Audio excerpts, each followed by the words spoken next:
Good morning बच्चों। देखिए कक्षा 7 का विज्ञान पाठ 6 प्रजनन हम लोग पढ़ रहे हैं, जिसमें हम पढ़ रहे थे प्राकृतिक विधियों द्वारा कायिक प्रवर्धन। प्राकृतिक विधियों द्वारा कायिक प्रवर्धन में हमारा दूसरा था कि पत्तों द्वारा। यहाँ पे हमें पत्तों द्वारा प्रजनन होना था, पत्तों द्वारा। पत्तों द्वारा तो देखिए करा कि पत्थर चट्टा तथा विगोनिया जैसे कुछ पौधों के पत्तों के किनारों पर कलिकाएं उत्पन्न हो जाती हैं। जब इनका कोई पत्ता नमी युक्त भाग पर गिर जाता है तो धूल कण उड़कर इस पर जमा हो जाते हैं। इस स्थिति में कलिकाएं छोटे छोटे पत्तियों में विकसित हो जाती हैं। ये पौधे अलग होकर स्वतंत्र पौधों के रूप में वृद्धि करने लगते हैं। देखिए करा कि पत्थर चट्टा तथा विगोनिया जैसे कुछ पौधों के पत्तों के किनारे पर कलिकाएं क्या होती हैं, उत्पन्न हो जाती हैं। जब इनका कोई पत्ता नमी युक्त भाग पर गिर जाता है, जब इनका कोई पत्ता नमी युक्त भाग पर, मतलब कि पत्ता क्या हो वहाँ गिर जाए जहाँ पर भूमि में क्या हो, नमी हो, तो धूल कण उड़कर इन पर क्या हो जाते हैं, जमा हो जाते हैं। इस स्थिति में ये कलिकाएं छोटे छोटे पौधों में विकसित हो जाती हैं और ये पौधे अलग अलग होकर स्वतंत्र पौधों के रूप में वृद्धि करने लगते हैं। फिर है आपका कृत्रिम विधियों द्वारा कायिक प्रजनन अथवा प्रवर्धन। दूसरा है कृत्रिम विधियों द्वारा कायिक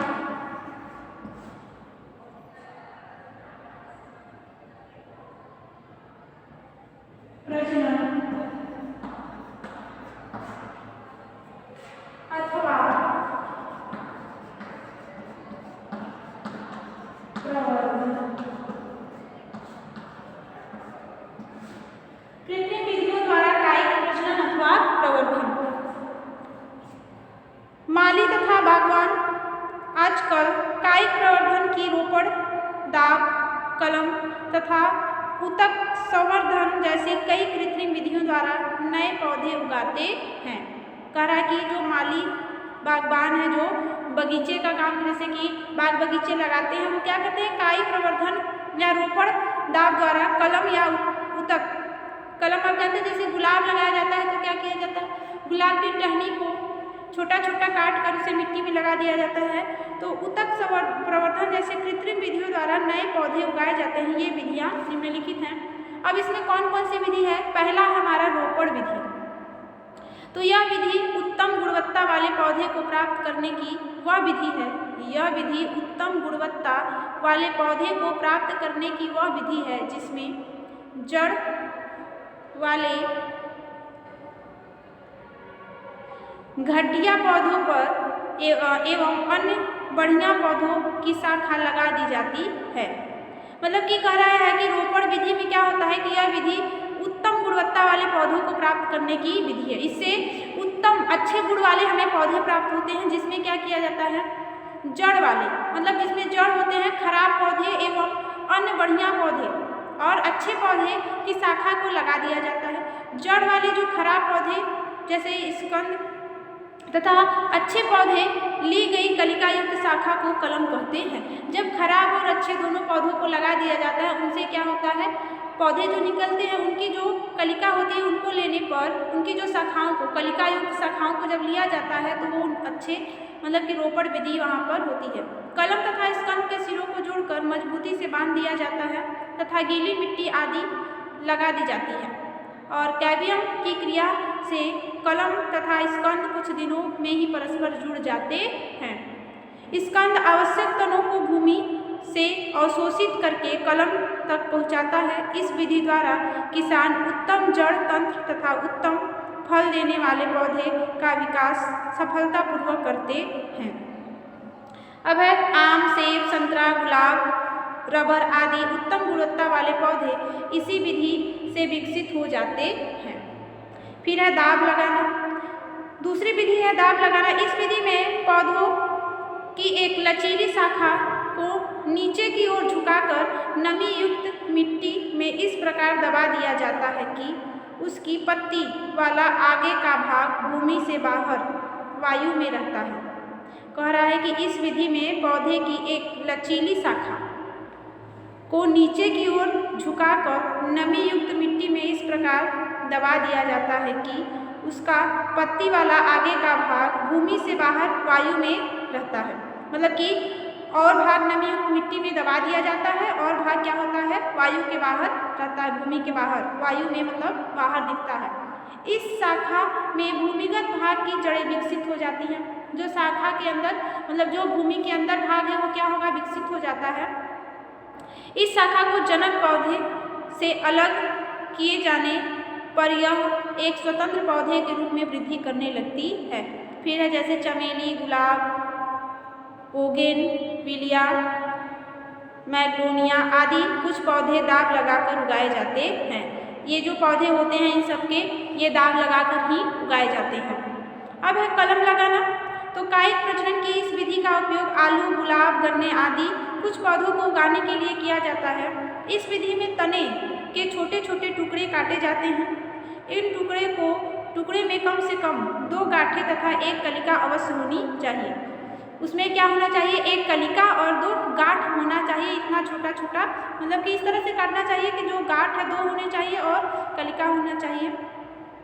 इन टुकड़ों को कलम कहते हैं। इन कलमों को नमी युक्त भागों में बोने पर इनकी कलिका फूटकर एक पौधे को जन्म देती है। इस विधि द्वारा फूलों तथा बीजों के निर्माण का इंतजार किए बिना ही पौधे से नए पौधे उगाए जाते हैं। इन्हीं से क्या किया जाता है, नए पौधे उगाए जाते हैं। फिर है आपका ऊतक संवर्धन। ऊतक संवर्धन कायिक संवर्धन की एक अत्याधुनिक विधि है। जो ऊतक संवर्धन है कायिक संवर्धन की क्या है, एक अत्याधुनिक मतलब कि अधिक उपयोग में लाई जाने वाली, आज के समय में प्रयोग की जाने वाली विधि है। इस विधि में पौधे से छोटा सा ऊतक का टुकड़ा काटकर किसी संक्रमण रहित पोषक माध्यम में डाल दिया जाता है। यह पोषक माध्यम एक जैली के रूप में होता है जिसमें कुछ ऐसे हार्मोन होते हैं जो उस ऊतक के टुकड़े की कोशिकाओं में विभाजित क्रिया को उत्प्रेरित करके कोशिकाओं का समूह बना देते हैं। कोशिकाओं का यह समूह विकसित होने पर गांठ बन जाता है। इस गांठ के छोटे छोटे टुकड़े करके ऐसे अन्य विलयन में डाला जाता है जहां से विकसित होकर छोटे छोटे जड़ युक्त पौधे बन जाते हैं। इन शिशु पौधे को भूमि में लगाने पर ये वृद्धि करके वयस्क पौधे बन जाते हैं। यह विधि सूक्ष्म विस्तार विधि कहलाती है। जो यह विधि है कौन सी विधि कहलाती है, सूक्ष्म विस्तार विधि। इस विधि से आजकल आर्किड, गुलदाउदी, शतावरी तथा अन्य अनेक पौधे उगाए जाते हैं। इस विधि से ये सब पौधे क्या हो गए, उगाए जाते हैं। अब कायिक प्रवर्धन का लाभ क्या है। जिस पौधों में प्रजनन योग्य बीज उत्पन्न नहीं हो पाते हैं उन्हें कायिक प्रवर्धन विधि द्वारा उगाया जा सकता है, जैसे केला, आलू, चमेली, गुलाब, संतरा आदि। तरह के जिन पौधों में बीज नहीं होते, क्योंकि बीज से ही आमतौर पर माना जाता है कि बीज को ही बोया जाता है, लगाया जाता है, जिससे हमें नए पौधे मिलते हैं। तो जिन पौधों में बीज नहीं उत्पन्न हो पाते हैं उन्हें कायिक प्रवर्धन विधि द्वारा ही क्या किया जाता है, नए पौधे उनसे उगाए जाते हैं, जैसे केला, आलू, चमेली, गुलाब आदि। अब बीजों द्वारा पौधों को उगाए जाने की अपेक्षा एक नए पौधों की यह विधि एक सस्ती व तीव्र विधि है। मतलब बीज द्वारा जो पौधे उगाए जाने की विधि है उससे यह सस्ती और तीव्र होता है, मतलब अधिक जल्दी हो जाता है इससे। इस विधि से समान परिस्थितियों में उगाने पर शिशु पौधों के गुण जनक पौधों के गुणों से बिल्कुल समान होते हैं। जो इस विधि में पौधे उगाए जाते हैं वो अपने जनक पौधे से, मतलब जिन पौधे से वो उत्पन्न होते हैं उनके गुणों में क्या होते हैं, समान। ऐसा नहीं है कि उनके गुण अलग अलग हो जाते हैं, उनके गुण क्या होते हैं, समान ही रहते हैं। बीजों से उगाए जाने वाले पौधे की अपेक्षा इस विधि से उगाए जाने वाले पौधे को कम देखभाल की आवश्यकता होती है। जब बीज लगाया जाता है उनसे जो पौधे उगते हैं और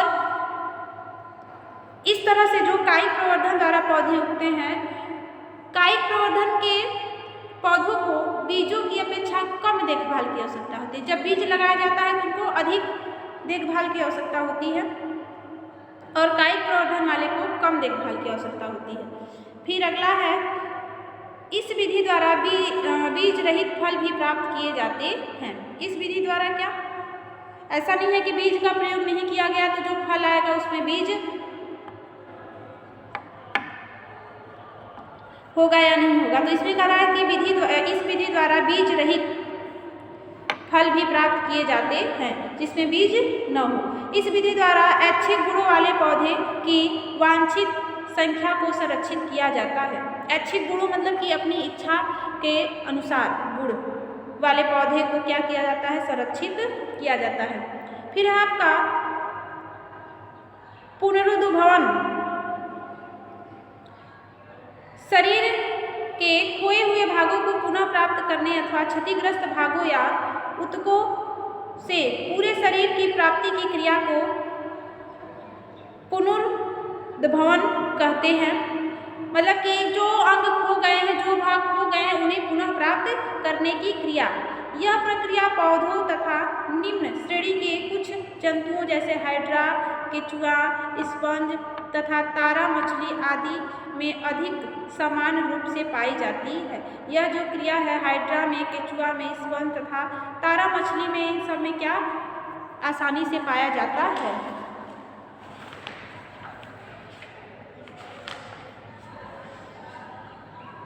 अब है प्रजनन से संबंधित कुछ महत्वपूर्ण परिभाषाएं। इन परिभाषाओं में देखिए क्या है, एक लिंगी जीवों की वह प्रजाति जिसमें नर तथा मादा अलग अलग होते हैं एक लिंगी कहलाते हैं। मतलब कि ऐसी प्रजाति जिसमें नर और मादा मतलब स्त्री और पुरुष अलग अलग होते हैं वो क्या कहलाते हैं, एक लिंगी कहलाते हैं। जैसे मनुष्य, गाय, कुत्ता, शेर, घोड़ा आदि। द्विलिंगी, इन जीवों में नर तथा मादा दोनों प्रकार के युग्मन उत्पन्न होते हैं, इन्हें उभयलिंगी भी कहते हैं। मतलब एक ही जीव में नर और मादा दोनों के युग्मन होते हैं, उसे क्या कहा जाता है, द्विलिंगी या उभयलिंगी। जैसे केचुआ, जोंक, हाइड्रा आदि। अभ्रूण, निषेचन के बाद बने युग्मनज से विकसित होने वाला जीव भ्रूण कहलाता है। निषेचन के बाद बने युग्मनज से विकसित होने वाला जो जीव है वो भ्रूण कहलाता है। अब युग्मनज यह नर तथा मादा युग्मन के संयोग से बना निषेचन अंडा होता है। जब नर और मादा दोनों का संयोग होता है तो निषेचन क्रिया होती है, इसे निषेचन अंडा होता है जो विकसित होकर भ्रूण बन जाता है। भ्रूण विकसित होकर वयस्क जीव जैसा शिशु जीव बन जाता है। फिर है शुक्राणु, नर द्वारा उत्पन्न युग्मन जनन कोशिका शुक्राणु कहलाता है। शुक्राणु वृषक से उत्पन्न होता है तथा इसके आकार में छोटा, क्रियाशील तथा पूंछ वाला होता है। अंडाणु, यह मादा द्वारा उत्पन्न होता है, जनन कोशिका है। अंडाणु आकार में बड़ा, निष्क्रिय तथा पूंछ रहित होता है, यह अंडाशय में उत्पन्न होता है। नर, यह नर युग्मन शुक्राणु उत्पन्न करने वाला जीव होता है। मादा, यह जीव अपने अंडाशय में अंडाणु उत्पन्न करता है। निषेचन, नर तथा मादा युग्मनों के का संयोग निषेचन कहलाता है। युग्मन जीव में उत्पन्न हुई विशिष्ट लैंगिक कोशिकाएं नर जीव नए युग्मन शुक्राणु तथा मादा जीव मादा युग्मन अथवा अंडाणु उत्पन्न करते हैं। फिर है आपका लैंगिक जनन। देखिए, प्रजनन की वह क्रिया जिसमें नर तथा मादा दोनों जनन भाग लेते हैं। प्रजनन की वह क्रिया जिसमें नर तथा मादा दोनों जनक भाग लेते हैं लैंगिक जनन कहलाती है। जिसमें नर और मादा दोनों जनक होते हैं वो क्या कहलाती है, लैंगिक प्रजनन कहलाती है। इस प्रजनन में लैंगिक कोशिकाएं भाग लेती हैं। लैंगिक प्रजनन की विशेषताएं, लैंगिक प्रजनन में नर एवं मादा दोनों जनक जीव भाग लेते हैं। अब इसकी विशेषता क्या है लैंगिक प्रजनन की, तो लैंगिक प्रजनन में नर तथा मादा दोनों जनक जीव ही भाग लेते हैं। फिर है लैंगिक प्रजनन में लैंगिक कोशिकाएं बनती हैं, लैंगिक जो प्रजनन होता है उसमें लैंगिक कोशिकाएं बनती हैं। फिर है तीसरा, प्रजनन दर धीमी होती है, जो प्रजनन दर है वो क्या होता है, धीमा होता है। उत्पन्न संतान में विभिन्न विशेषताएं पाई जाती हैं। अब है लैंगिक तथा अलैंगिक जनन में अंतर। पहले है अलैंगिक जनन, फिर लैंगिक जनन। तो लैंगिक जनन में देखिए, अलैंगिक जनन प्रजनन की वह क्रिया है जिसमें केवल एक ही जनक भाग लेता है। अलैंगिक जनन में एक ही जनक होता है। और लैंगिक जनन प्रजनन की वह क्रिया है जिसमें नर तथा मादा दोनों जनक भाग लेते हैं। अलैंगिक जनन की बहुत सी विधियां हैं और लैंगिक जनन की केवल एक ही विधि है। अलैंगिक प्रजनन में लैंगिक जनन कोशिकाएं भाग नहीं लेती हैं और लैंगिक प्रजनन में लैंगिक जनन कोशिकाएं भाग नहीं लेती हैं। और लैंगिक जनन में दो प्रकार की लैंगिक जनन कोशिकाएं भाग लेती हैं। लैंगिक जनन प्रायः निम्न श्रेणी के जीवों में पाया जाता है, जैसे अमीबा, ईस्ट। और लैंगिक जनन, जो अलैंगिक जनन होता है, निम्न श्रेणी के जीवों में पाया जाता है। और लैंगिक जनन प्रायः उच्च श्रेणी के जीवों में पाया जाता है, जैसे मनुष्य, गाय, कुत्ता आदि। और मनुष्य में लैंगिक प्रजनन, नर जनन तंत्र। मनुष्य में नर जनन तंत्र निम्नलिखित अंग होते हैं। पहला है वृषक। नर पुरुष में एक युग्म अंडाकार संरचनाएं होती हैं जिसे वृषक कहते हैं। ये शुक्राणु उत्पन्न करते हैं तथा एक पतली झिल्ली के वृषक कोश से उदर गुहा के अंदर स्थित होते हैं। फिर है आपका एपिडिडाइमिस। प्रत्येक वृषक के साथ एक सिलवट वाली पतली नली जुड़ी होती है जिसे एपिडिडाइमिस कहते हैं। शरीर के बाहर संचारित न हो पाने तक ये शुक्राणु अंदर ही संचित रहते हैं। अब है शुक्र वाहिनी। प्रत्येक एपिडिडाइमिस एक शुक्राणु नली से खुलती है जिसे शुक्र वाहिनी कहते हैं। यह शुक्राणुओं को उदर गुहा में ले जाती है। उदर में बहुत सी ग्रंथियों की नलिकाएं इसमें आकर खुलती हैं तथा अपने अपने स्राव इसमें छोड़कर वीर्य बना देती हैं।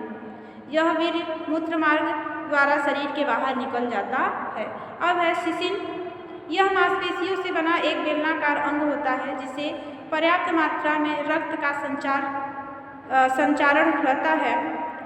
इसका प्रयोग मूत्र त्याग के लिए किया जाता है और जनन क्रिया के दौरान इसका प्रयोग शुक्राणु को बाहर निकालने में भी किया जाता है। अब आगे पढ़ना है आपको मादा जनन तंत्र। मादा जनन तंत्र में निम्नलिखित अंग होते हैं। अंडाशय। दोनों ओर वृक्क के समीप उदर गुहा में एक युग्म अंडाशय होता है। ये अंडाणु मादा जनन कोशिका तथा मादा हार्मोन उत्पन्न करते हैं। फिर है डिंब वाहिनियाँ। प्रत्येक अंडाशय से मुक्त होकर अंडाणु कीप की तरह फैले हुए एक भाग में एकत्र हो जाता है। वहाँ से यह अंडाणु विंड वाहिनी नामक एक पतली नली में जाता है और विंड वाहिनी घुमावदार नली होती है। अंडाणु विंड वाहिनी में ही शुक्राणु द्वारा निषेचित किया जाता है और डिंब वाहिनियाँ दो होती हैं तथा प्रत्येक अपनी ओर अंडाशय के समीप से प्रारंभ होती हैं। यह अंडाणु को गर्भाशय से छोड़ देती हैं। इनका जो काम क्या होता है, अंडाणु को गर्भाशय में छोड़ना। जो अंडाणु होते हैं उनको मादा में क्या पाया जाता है, अंडाणु, और नर में पाया जाता है शुक्राणु। तो जो अंडाणु होते हैं इनको गर्भाशय में छोड़ने का कार्य करते हैं। ये गर्भाशय दो विंड वाहिनियाँ मांसपेशियों की एक बड़ी थैली जैसी संरचना में जाकर खुलती हैं जिसे गर्भाशय कहते हैं। यह योनि से मिला होता है। निषेचित अंडाणु युग्मनज बन जाता है जो विकसित होकर भ्रूण का निर्माण करता है। माता के गर्भाशय में भ्रूण पूर्ण शिशु के रूप में विकसित होकर गर्भाशय से बाहर निकल जाता है। अब है विकास। आगे हमें पढ़ना है विकास। मनुष्यों में परिपक्व नर शुक्राणु तथा परिपक्व मादा अंडाणु उत्पन्न करते हैं। शुक्राणुओं को मादा के शरीर में संचारित कर दिया जाता है। शुक्राणु अंडाणु के साथ संयोजन करके युग्मनज अथवा निषेचित अंडाणु बना देता है। लगातार विभाजन के बाद युग्मनज भ्रूण में विकसित हो जाता है तथा भ्रूण मादा के शरीर में ही विकसित होकर वयस्क जीव जैसा शिशु बन जाता है।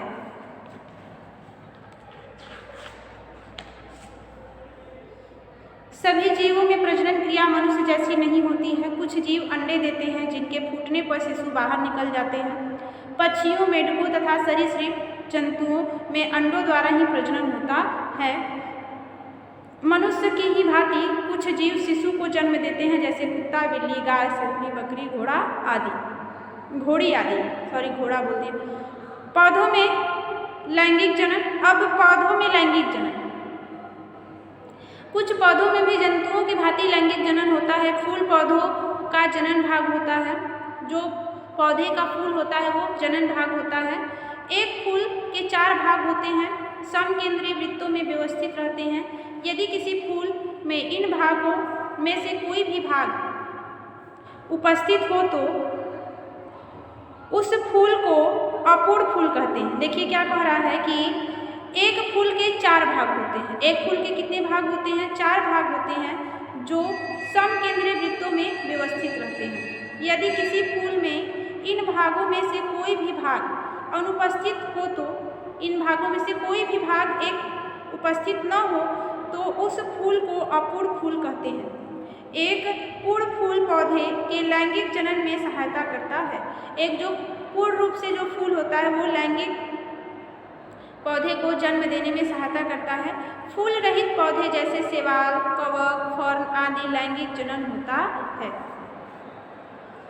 अब आगे हमें पढ़ना है एक लिंगी तथा द्विलिंगी जीवों में अंतर। एक लिंगी तथा द्विलिंगी जीवों में अंतर कि एक लिंगी जीव और द्विलिंगी जीवों में क्या अंतर होता है।